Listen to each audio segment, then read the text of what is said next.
toutes et à tous. Allez, aujourd'hui c'est test de la résine laser. Donc c'est une petite résine que je vois passer depuis un petit moment en publication sur les réseaux sociaux.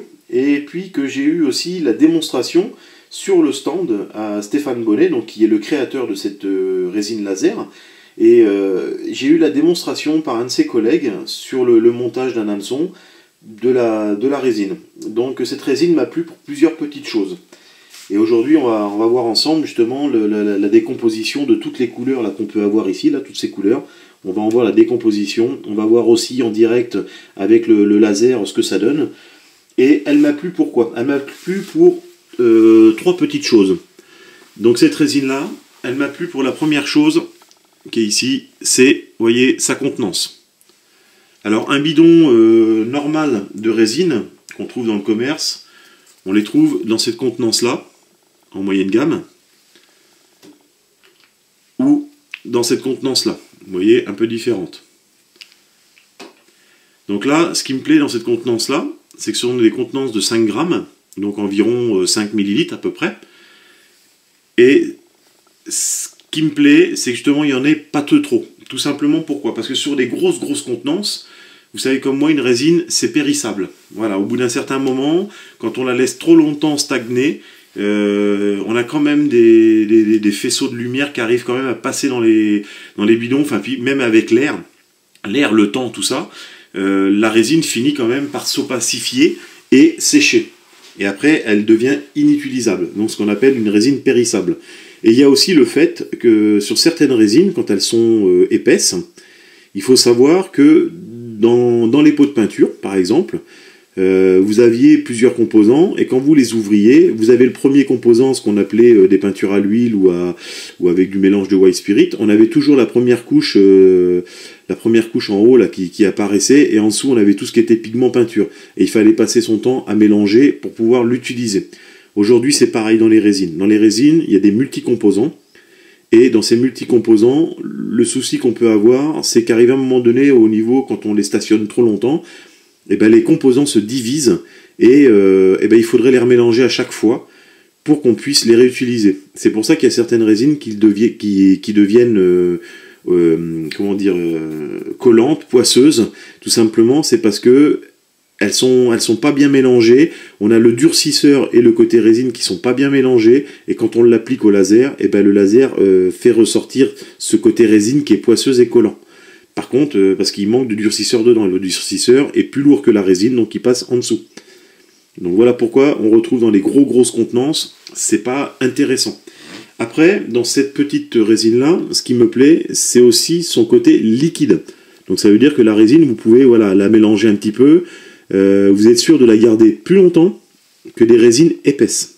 Donc c'est là, vous la prenez, vous la secouez, elle se remélange automatiquement. Donc déjà, ça c'est la deuxième chose qui me plaît. La troisième chose, donc, son côté visqueux, justement, sa viscosité, qui permet de s'étaler très bien. Donc là, on va regarder ensemble. Donc elle permet de s'étaler bien comme il faut, parce que vous allez voir qu'elle est assez visqueuse, elle est assez liquide. Hop, voilà, je chope une bonne petite goutte, comme ceci. Vous voyez, elle est assez liquide. Vous voyez, la goutte, elle bouge. Tac, je vais la déposer sur la feuille de papier, et hop, elle s'étale. Donc là, on a ce côté, justement, une bonne viscosité, ce qui permet d'en mettre une petite goutte sur certains montages, sans avoir besoin d'en étaler plusieurs fois, parce que là, vous en mettez une petite goutte, et tout de suite, vous avez vu, elle se disperse, elle se met comme il faut. Niveau séchage, ben, un petit coup de laser dessus. Voilà, on va en remettre un petit coup aussi sur la pointe de l'aiguille, comme ceci. Et là, je vais passer mon doigt dessus. Une résine, comme vous pouvez voir, mon doigt, il n'est pas brillant. Donc ça veut dire qu'il ne poisse pas. Elle ne poisse pas, elle ne colle pas. Une résine, voilà, même avec le doigt, vous voyez, le doigt est passé dessus. Et là, on le voit au caméscope. Vous voyez, elle garde toute cette brillance. Alors qu'une résine qui a mal été mélangée ou qui est encore opaque ou quoi que ce soit, il y a certaines résines, vous passez la main dessus, elle devient hyper poisseuse et hyper collante, tout simplement parce que c'est les produits, comme je vous ai dit tout à l'heure, ils ne seront plus bien mélangés. Au début, c'est de la résine, elle est géniale, et après, ben, elle perd toute son efficacité de mélange. Donc là, Voilà, il faut y aller à la lame de rasoir, vous voyez, pour faire des copeaux de cette résine. Donc c'est une résine qui est quand même dure. Voilà, quand elle est sèche, elle est dure. Et ça, c'est agréable aussi.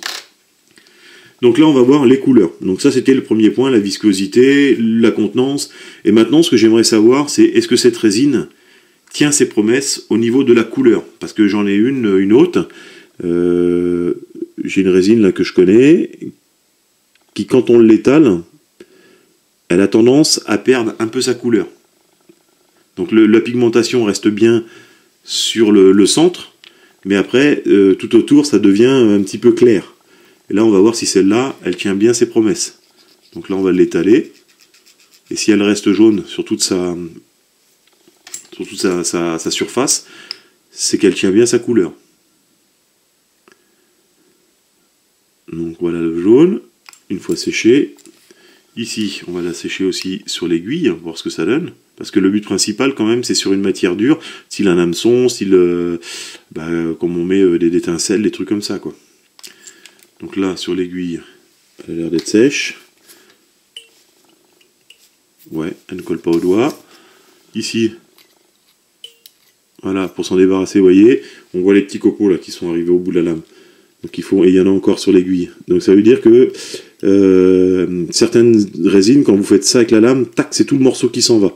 Là, vous voyez, il faut vraiment gratter pour qu'elle s'enlève. Donc elle tient bien.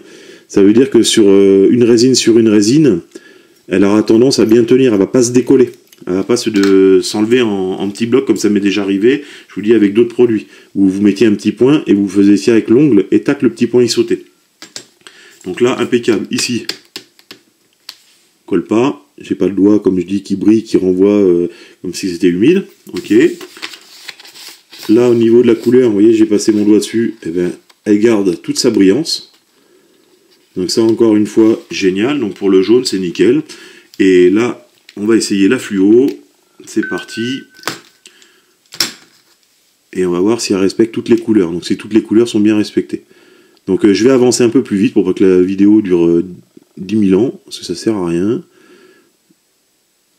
Donc là, ici un point. Donc on étale. Elle garde bien sa couleur partout. Un petit coup. Oh putain la vache, ça renvoie là. Un petit coup de séchage. Alors comme vous pouvez voir, vous voyez le jaune à côté, il absorbe. Alors que elle, ouf, tout de suite là, ça flash, ça pète. C'est donc bon point intéressant. Il préserve les couleurs. Et en plus de ça, les fluos renvoient énormément la couleur comme il se doit. Donc c'est ce qu'on attend un petit peu des... vous voyez sur la pointe de l'aiguille tout de suite. Je vais essayer de me rapprocher un petit peu. Hop, voilà. Vous voyez sur la pointe de l'aiguille, ça se voit tout de suite. Donc génial. Allez, maintenant le test. Voilà, j'étale au doigt. Il y en a un tout petit peu qui est resté. Donc ouais, les couleurs fluo. Elle a l'air de baver un peu. Est-ce qu'il y a un gros paquet là? Voilà, c'est pour ça, parce que j'ai mal étalé. C'est à cause de moi ça. Par contre, j'ai passé le doigt dessus. Même, alors c'est ça qui est marrant, parce que vous voyez, j'ai mis un gros paquet, donc j'ai dû éclater le gros paquet, vous voyez, je passe le doigt dessus, et même en faisant ça, et ben ça poisse pas. C'est ça qui est marrant, parce qu'il y en a certaines d'autres, vous voyez, ça collerait parce qu'elle n'est pas finie de sécher. Là, il n'y a que la pigmentation de couleur, là, qui s'est échappée un petit peu, mais, vous voyez, elle n'a pas collé au doigt, elle poisse pas, j'ai pas le doigt tout jaune, et pourtant, je l'en ai étalé un peu au doigt dessus. Donc, ça c'est bien aussi ça. Je suis content parce que tu vois, même si elle n'est pas finie d'être séchée, elle colle pas au doigt. Donc très très bien. Ici, maintenant, test de la lame. Voilà, donc c'est une peinture qui s'enlève pas en un seul morceau. Une résine, pardon. Il faut vraiment... voilà, il faut l'écailler, vous voyez, en plusieurs petites... Donc génial. Allez, on avance, on va voir la rouge. La rouge, est-ce qu'elle garde sa couleur? Hop là, il reste encore une petite écaille là. Donc le rouge a l'air d'être bien rouge. Ouais, une bonne viscosité aussi. Hop, la goutte bien étalée. C'est ça que j'aime bien, parce qu'elle garde quand même ses couleurs. Et ça, c'est l'idéal. Vous voyez, mais si je fais un trait... Vous voyez, elle garde sa couleur sur tout le long. Elle ne devient pas transparente au plus fin. Parce que certaines perdent leur couleur hein, quand on arrive au plus fin. Donc là, vraiment, le rouge, vous voyez, même si vous l'étalez, elle garde vraiment sa couleur du début à la fin. Elle perd pas sa pigmentation. Et ça, c'est important, ça. Ça, c'est génial. Donc, ouais, une résine réussie. Donc, je comprends pourquoi il ait confiance en ses résines, Stéphane, et qu'il ait confiance en son produit. Et que je comprends maintenant aussi les collègues qui m'ont dit, vas-y, tu peux essayer les yeux fermés.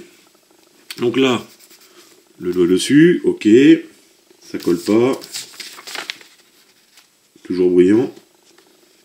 Ouais, donc ça poisse pas non plus. Ça colle pas, ça poisse pas. Là, c'est bien sec, faut vraiment y aller, vous voyez, par copeaux. Donc, ok, rouge validé. L'olive maintenant. Allez, l'olive, est-ce que c'est bien de l'olive?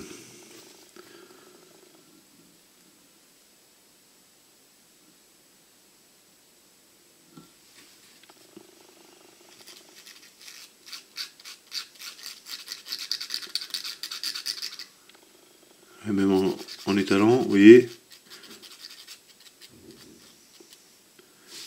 le vert reste vert. Ça, c'est appréciable aussi. Ça pourrait faire comme de la peinture à l'eau. Vous savez, quand ça perd leur pigment, que c'est pas assez mélangé. Et bien là, non. La couleur reste la couleur. Donc impeccable. Impeccable pour le vert. Ça poisse pas. On garde toujours, vous voyez, cette couleur brillante. Donc ce reflet sur l'aiguille. Je n'ai pas séché longtemps, vous voyez, parce que je voudrais pas perdre de temps. Même en séchant pas longtemps, hop, vous voyez, ça s'en va que par écaille, que par morceaux, et elle est bien dure. Donc ça c'est fait. La chartreuse. Allez, la chartreuse. On va voir ce que ça donne.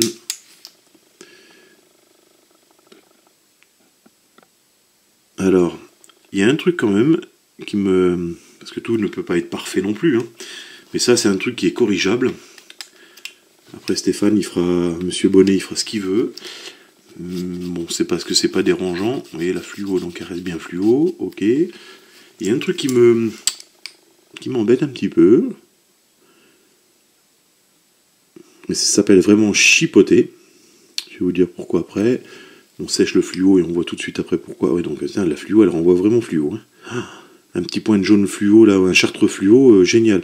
Et ce qui est marrant, vous voyez, elle est vraiment chartreux, lui, il est vraiment jaune. Les deux couleurs tiennent leur promesse, hein, de pigmentation. Donc déjà, super. Leur pigmentation, elles sont tenues. La viscosité, elle est géniale. Et quand c'est sec, et ben, vous voyez, même sur l'aiguille, il y en a très peu. Et ben, la couleur, elle reste. Ça fait pas effet de transparence, effet qu'on voit le fond comment ça s'appelle, de l'hameçon. On n'est pas obligé de mettre une couleur opaque en dessous pour pouvoir à ce que la couleur fluo ressorte. Là, vraiment, elle reste tout entière, nickel. Donc, où est-ce qui me gênait? Alors, c'est sur les petits tubes directement. Qu'est-ce qui me gêne? Ben, c'est que je vois que vous voyez, elle n'était pas ouverte, celle-là en plus. Ce que je vois, c'est que la résine était assez liquide. Mais par contre, on a une ouverture qui est assez grosse ici. Donc, je dirais que nos tubes distribuent un petit peu de trop. Alors, ce qu'il faudrait, c'est que Monsieur Bonnet, s'il peut, c'est à mettre, vu la viscosité... Oh putain, génial, le rose. C'est que, vu la viscosité, qu'ils mettent alors soit un petit capuchon adaptable, qui s'adapte dessus, ou soit changer le petit bout de la pipette, là. Et qu'ils mettent une pipette un peu plus fine, qu'on puisse maîtriser une goutte plus fine. Voilà, c'est tout pour l'instant. Ce que voilà, que le petit truc que je reprocherais, je dirais que l'ouverture est un petit peu grosse. Waouh. Donc génial, le rose renvoie bien rose, comme vous pouvez voir. Hein. Et le fluo renvoie un fluo, le rose fluo renvoie rose fluo, conserve sa couleur. Ici on sèche au bout de l'aiguille. Vous voyez tout de suite, dès que je passe le laser sur le rose, on sait où il est. Donc très intéressant pour faire des spots, pour faire des petits tags, des trucs comme ça là sur les mouches. Vous voyez, là il faut vraiment, voilà, faire le tour entièrement en faisant tourner l'aiguille pour enlever toute la composition. Ici, c'est pas rose. Vous voyez mon doigt nickel, ça poisse pas. Et, eh ben, on est toujours brillant. Et on garde toujours notre brillance, notre envoi de lumière. Donc nickel. Allez, la black maintenant. Alors généralement c'est flagrant, voilà, sur cette transludité, c'est sur les couleurs black. On le sait tout de suite si le black est bien pigmenté ou pas, si il tient bien sa promesse ou pas. Parce que quand on va l'étaler, c'est soit ça devient transparent, ou soit ça reste bien noir tout le long. Vous voyez, là c'est ça, voilà ce que je disais. Il faut aller racler sur le tube parce que la résine ressort toute seule. Donc il faudrait des bidons avec une toute petite pipette de versement au bout pour qu'on maîtrise la goutte.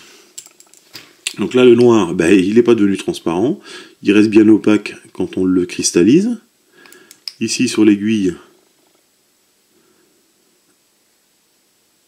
ah, il reste un bout de rose. C'est marrant ça, dès que tout de suite on met le laser dessus, on voit qu'il restait un bout de rose. Donc là le noir,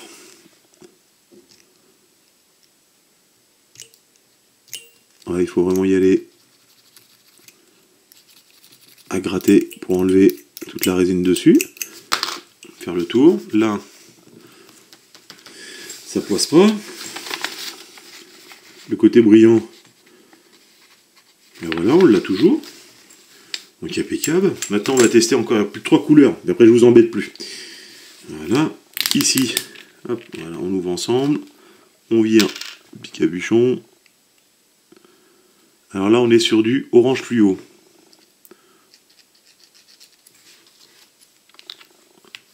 On est vraiment sur du orange fluo. C'est génial. On va comparer avec l'orange après là.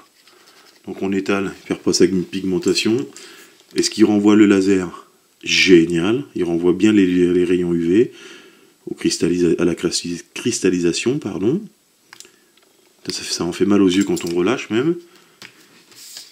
Par contre, non, il bouge pas. La pigmentation ne bouge pas, même après séchage, les couleurs restent bien. Les couleurs. Ici sur l'aiguille, on voit tout de suite que ben voilà, on sait où est la couleur. Hein. Donc vraiment génial. Maintenant que ça c'est bien dur, à la lame, vous voyez, on est obligé de tailler, faire le tour. Voilà, pour tailler les morceaux. Tout ne s'enlève pas facilement. Donc génial. Ben voilà, hein, je pense que même toutes les couleurs, eh ben, elles tiennent bien leurs promesses. Le blanc, on va l'essayer après. Les couleurs tiennent bien leurs promesses. La viscosité, pareil sur toutes les couleurs. Parce qu'il y a des fois, d'une couleur à l'autre, ça peut changer. La viscosité, elle est toujours présente sur toute la gamme. La tenue des pigmentations, pareil. Elle tient bien sur toute la gamme. Bonne tenue de pigmentation. La dureté, bah, elle est pareille sur toutes les couleurs. Donc là, on est sur le orange. L'orange, qu'est-ce que ça donne? Ben voilà, c'est une couleur qui reflète pas, c'est normal, c'est un orange opaque, hein. Donc on va pouvoir faire des couleurs un peu plus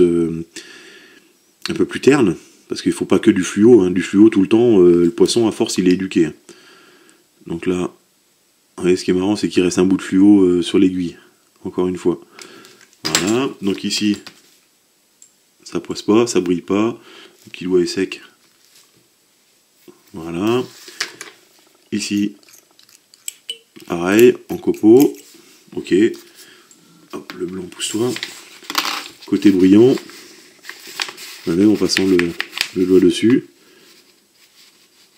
vous voyez, on garde cet effet brillant, donc ça, génial, ça c'est super, parce que combien de fois je vous dis, j'ai eu certaines résines où, dès qu'on était au bord de l'eau, on mettait les mains dessus, ça devenait opaque, terne, enfin pas opaque mais terne. La blanche. Alors là, la blanche, c'est critique généralement. Je dis blanche et noire, c'est les deux seules qui, soit elles sont pas blanches, ou soit elles sont pas, soit elles tiennent pas la pigmentation. Voilà, le blanc et le noir, ce sont deux pigmentations généralement qui se trompent pas dans la tenue des couleurs. Donc le blanc, ben, il est blanc, à étaler. Voilà, donc ça reste bien blanc, ok. En séchage. Le blanc généralement n'aime pas les UV, ça renvoie les couleurs. Donc on va voir tout de suite si elle poisse ou si elle tient sa promesse. Vous voyez, hein, je passe pas 3 heures à la sécher. Vraiment un petit coup rapide au laser.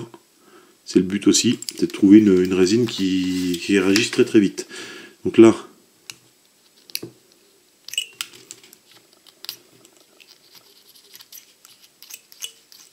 ben pareil, voilà, elle tient bien. Ok. Ici, c'est pas blanc, ça colle pas, ça poisse pas. Le petit doigt qui est sec, voilà. Et la couleur blanche, elle est blanche. Et la couleur blanche à la lumière, elle reste brillante. Donc voilà, voilà les amis, on a testé toutes les résines laser. Et ben, le pourcentage qui me manquait pour être convaincu, et ben il est là, je l'ai. Donc ouais, c'est une résine que je trouve top.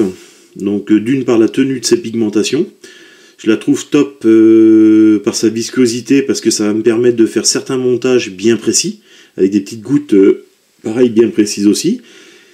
Et puis son panel de couleurs qui est là, qui est génial, et puis la contenance. Donc après, le seul petit amélioration, parce que c'est pas un défaut, hein, c'est une amélioration qu'on pourrait avoir, c'est de faire une autre gamme de résine avec une viscosité un peu plus épaisse.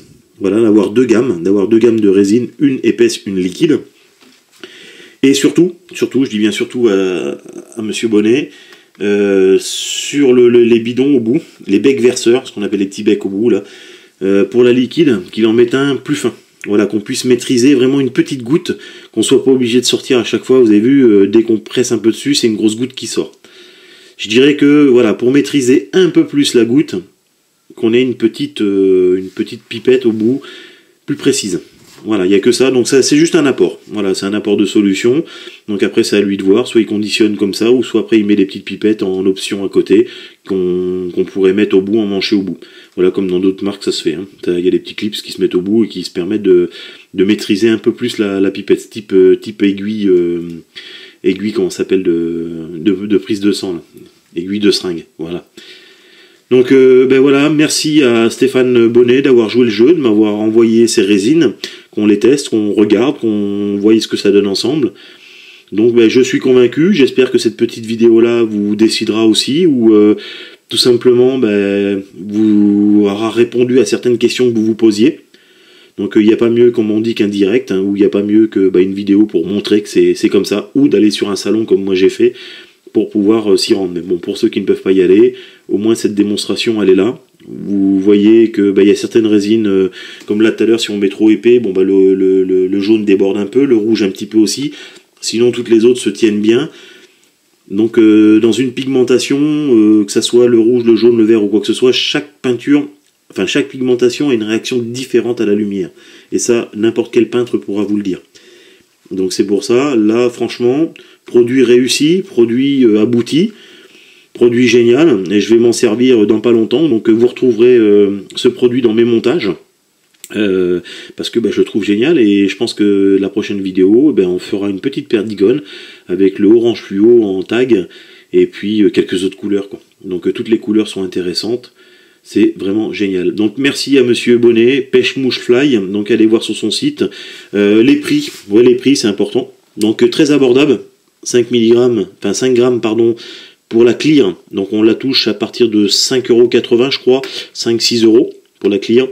Et à partir de 8 €, c'est même pas à partir, c'est 8,20 € je crois pour les couleurs. Donc tout ce qui est couleur là, c'est 8,20 € et qu'est la clear toute seule, c'est 5,80 €.